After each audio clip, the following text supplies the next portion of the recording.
Sekarang kita masuk yang ke pengelolaan rheumatoid arthritis yang untuk Indonesia ya, tahun 2021 sudah dikeluarkan oleh Perhimpunan Rheumatologi Indonesia. Nah, di sini tahun 2021 kita nanti langsung ke bagian tata laksana ya.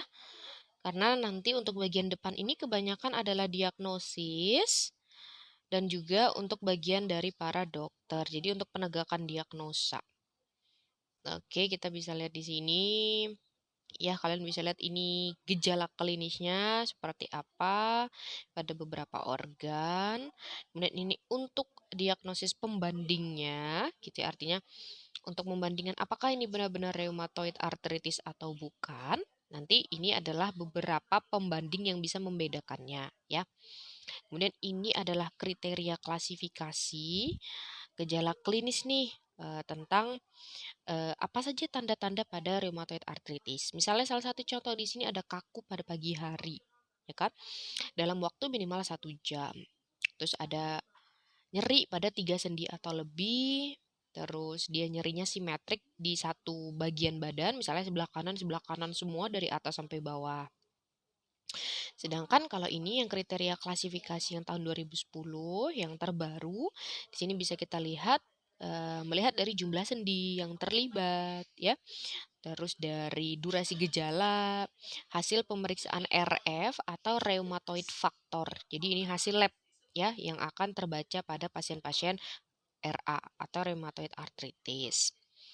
Kemudian ini pemeriksaan penunjang, ini semua bagian dari teman-teman kita yang di kedokteran.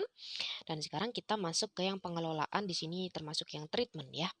Untuk pengelolaan ini kita bisa lihat bahwa tujuannya adalah untuk mengontrol aktivitas ya untuk tetap menurunkan keparahannya. Kemudian di sini kita bisa lihat nomor yang 12 untuk konvensional DMARD harus segera diberikan setelah diagnosisnya tegak. Pilihan utamanya methotrexate kecuali ada KI atau intoleransi bisa dipilih leflunomid, sulfasalazin, kloroquine, hidroksikloroquine. Kemudian sebelum terapi DMARD dapat dimulai, nomor 14, kita bisa memberikan OAINS atau glukokortikoid dosis rendah.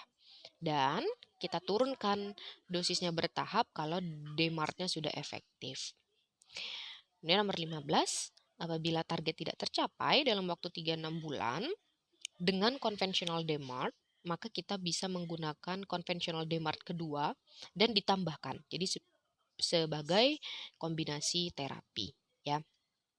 Atau kita bisa mulai memberikan terapi DMARD biological DMARD sebagai terapi kombinasi atau terapi pengganti.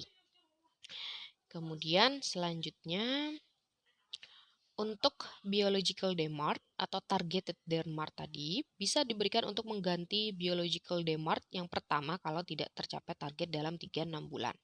Jadi boleh ganti agen. Kemudian untuk pasien yang remisi, artinya yang dia bolak-balik ya, kekambuhannya bolak-balik, berkelanjutan selama 12 bulan, kita bisa mempertimbangkan untuk menurunkan dosis atau menghentikan DMARD dan juga targeted DMARD, terutama bagi mereka yang sudah dapat kombinasi. Gitu. Jadi kalau misalnya itu kita pertimbangkan lagi obatnya apa gitu ya, karena dia selalu bolak-balik mengalami keluhan yang sama. Kemudian di sini ada rekomendasi fisioterapi. Mungkin saya akan ke bagian bawah. Nah, ini adalah terapi konvensional DMARD yang sering digunakan. Kalian bisa lihat di sini ada jenis DMARD-nya, dosis, toksisitas sampai kontraindikasinya apa. Ya, sini kalian bisa baca. Kemudian untuk yang ini adalah untuk yang targeted dan juga biological DMARD. Sama mulai dari mekanisme, dosis, efek samping, dan pemantauannya. Nah, jadi untuk teman-teman bagi yang mau melihat dosis, pemilihan obat, dan lain-lain, nanti lihatnya bisa yang di sini ya.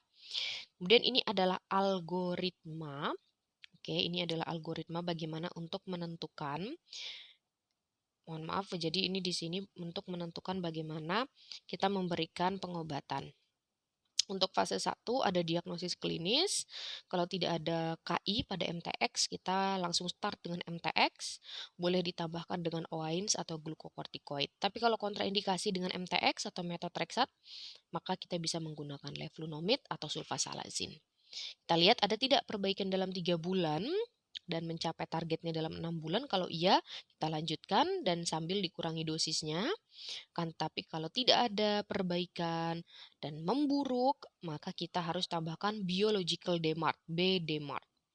Kalau ternyata tidak ada memburuk, artinya tidak semakin jelek kondisinya tapi tetap sama dengan 3 bulan pertama awal, kita bisa ganti atau kombinasi konvensional DMARD-nya.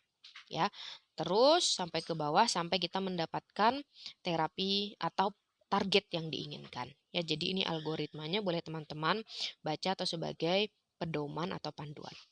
Oke, ini yang dari Indonesia ya, kita tidak melihat pada vaksinasi nanti karena vaksinasi ini juga pada pasien-pasien yang berisiko tinggi ya terhadap rheumatoid arthritis. Kemudian ini untuk obat-obatan pada kehamilan. Di sini dikatakan bahwa kita bisa lihat panduan penggunaan obat pada pasien AR saat kehamilan, bisa menggunakan OAINS, Corticos, tapi kita lihat kategori FDA-nya ada di C dan B, jadi penggunaan sangat amat hati-hati ya. Kalau memang terpaksa sekali digunakan, tapi harus dengan pengontrolan yang ketat ya. Selanjutnya untuk methotrexate ini sangat tidak dibolehkan, jadi tidak boleh digunakan sama sekali. Yang aman yaitu hanya sulfasalazin dan juga beberapa kategori dari biological DMARD seperti anti tumor nekrosis faktor alfa. Oke, kemudian ini manajemen pengobatan pada pasien laki-laki yang berencana memiliki anak. Ya, jadi ini khusus bagi pasangan yang ingin memiliki anak, memiliki rencana untuk memiliki anak dalam waktu dekat, ya, bagi perempuan maupun bagi laki-lakinya. Oke, kemudian itu yang bisa saya berikan untuk osteoartritis dan juga rheumatoid arthritis. Silakan nanti kita akan bertemu setelah UTS. Jadi nanti bahan saya untuk UTS adalah GOWOD, khusus nyeri sendi ya, GOWOD, RA dan juga OA. Terima kasih.